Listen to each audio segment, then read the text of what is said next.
নমস্কার, আপনারা দেখছেন রাখি ক্রিয়েশন, সাথে রয়েছি আমি রাখি।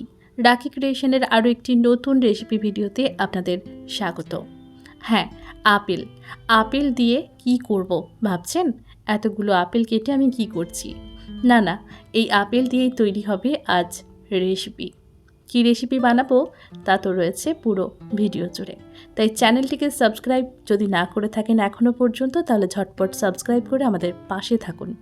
ভিডিওটি পুরোটাই দেখার অনুরোধ রইল।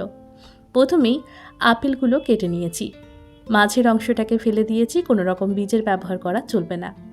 এবার ভর্তি জল নিয়ে নিয়েছি, আর তারপর দিয়ে দিলাম লবণ জলের মধ্যে আপেলটাকে ডুবিয়ে রাখলে আপেলটা কিন্তু কালো হবে না।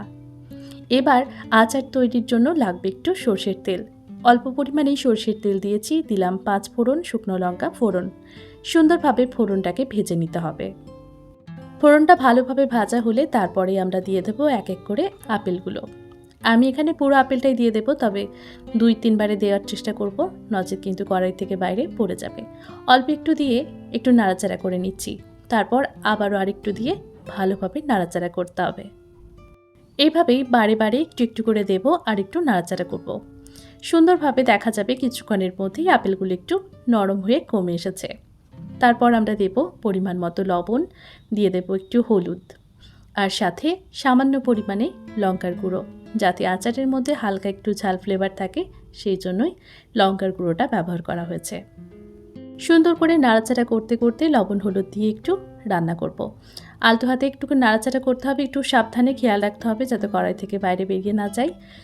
এভাবেই একটুখানি রান্না করলে দেখা যাবে কিছুক্ষণের মধ্যেই জল ছাড়তে শুরু করবে, কারণ লবণ দেওয়া হয়েছে যে, এছাড়াও লবণ জলে ডোবানো ছিল আপেলগুলো। এই পর্যায়ে দিয়ে দিলাম আমি একটু তেঁতুলের কাত। তেঁতুলটাকে জলে ভালোভাবে ভিজিয়ে বীজগুলো ফেলে দিয়ে আমি জলটা ব্যবহার করলাম।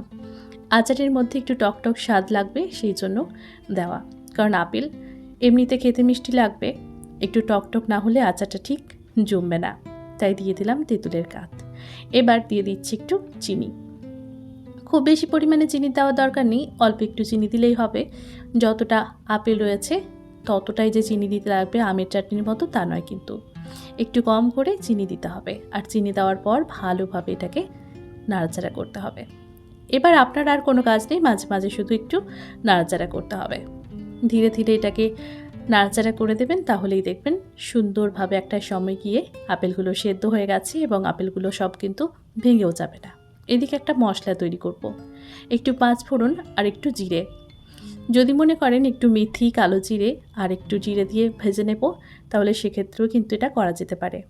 আমি এখানে সেটাই করেছি, মেথি, কালো জিরে আর একটু গোটা জিরে নিয়েছিলাম, সেটাকে ভেজে গুঁড়ো করলাম, আর সেই মশলাটাই পুরোটা আমি এখানে দিয়ে দিলাম। ভালোভাবে নাড়াচাড়া করে একবার মিশিয়ে নিচ্ছি মশলাটা। এই পর্যায়ে দেখুন চিনি এবং তেঁতুলের যে জলটা ছিল সেটা অনেকটাই শুকিয়ে এসেছে, তবে যেটুকু জল রয়েছে সেটুকুও কিন্তু আস্তে আস্তে শুকিয়ে যাবে। দেখুন এই পর্যায়ে একদম আপেলগুলো সেদ্ধ হয়ে গেছে, সেটা কিন্তু একদম বোঝাই যাচ্ছে, আর পরিমাণেও অনেকটা কমে গেছে। কালারটাও দেখুন কতটা সুন্দর চলে এসেছে। এখন সুন্দরভাবে অপেক্ষা করব আর একটু টেনে যাওয়ার জন্য, তবে ঠান্ডা হলে আরও বেশ খানিকটা জমে যাবে। তাই এই পর্যায়ে গ্যাসের আঁচ বন্ধ করে এটাকে রেস্টে রাখলাম।